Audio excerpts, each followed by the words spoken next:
पुराने वक्तों में गांव में कुएं हुआ करते थे जहां से सारे गांव वाले अपनी ज़रूरत के मुताबिक पानी भर कर ले जाया करते थे। इसी तरह आसफ़ भी एक गांव में रहता था और वो एक बहादुर नौजवान था। इसके गांव में भी एक कुआं था जिससे लोग अपनी ज़रूरत को पूरा करते थे। एक दिन आसिफ के गांव में अजीब बात हो गई। हुआ कुछ यूँ कि जो कोई भी इस कुएं में पानी भरने के लिए बाल्टी डालता तो बाल्टी कुएं में गायब हो जाती, वापस सिर्फ खाली रस्सी आती। गांव के सारे लोग परेशान थे और खौफज़दा भी थे कि पता नहीं कुएं में जिन्न आ गया है और इसने कुएं पर कब्ज़ा कर लिया है और वो नहीं चाहता कि गांव के लोग इस कुएं से पानी लें। इस वजह से वो बाल्टी गायब कर लेता है और खाली रस्सी बाहर आ जाती है। कोई कहता कि ये कुआं जिसने गांव के लिए बनवाया था वो मर चुका है। इस वजह से इसका भूत अब नहीं चाहता कि कोई यहाँ से पानी भरे। कोई क्या कहता और कोई क्या कहता। आखिर गांव के चंद समझदार लोगों ने ये फ़ैसला किया कि कोई ऐसा आदमी तलाश करो जो इस कुएं की हकीकत का पता लगाए। इसलिए उन्होंने इनाम भी रख दिया। जब इस सारी बात का आसफ़ को पता चला तो उसने बग़ैर इनाम की लालच के ये ज़िम्मेदारी अपने सर ली, लेकिन एक शर्त रखी कि कुएं की रस्सी को पकड़ने वालों में मेरे भाइयों का होना ज़रूरी है। इसकी बात को मानकर इसके भाइयों को बुलाया गया और सारा माजरा सुनाया गया और वो इस पर राज़ी हो गए।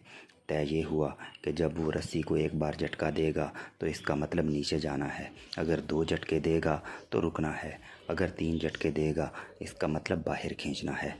पहले दिन आसफ़ को जब रस्सी से बांध कर नीचे भेजा गया तो इसने नीचे कुछ देखा और इसने 3 बार झटका दिया तो लोगों ने इसे बाहर निकाल लिया। इसने किसी को कुछ नहीं बताया और कहा कि कल वो दोबारा कुएं में जाएगा।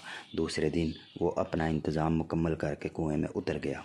अब जब वो नीचे पहुंचा तो वहाँ एक बड़ा सा बंदर बैठा हुआ था और जब भी कोई बाल्टी कुएं में डालता तो बंदर इसकी रस्सी खोल देता था।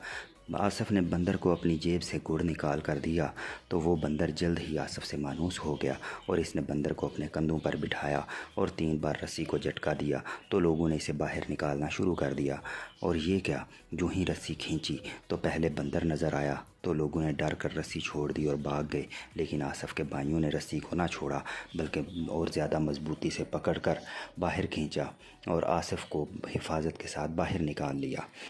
बाहर निकलकर आसफ़ ने लोगों को बंदर की शरारत का बताया और कहा कि मुझे मालूम था अगर कोई भी मुसीबत आई तो तुम लोग भाग जाओगे, लेकिन मेरे भाई मुझे अकेला नहीं छोड़ेंगे, इनको खून की मोहब्बत रोके रखेगी। तो अज़ीज़ दोस्तों, कोई लाख अच्छा करे मगर याद रखें भाई का रिश्ता खून का रिश्ता है, लिहाजा भाइयों की कदर करें।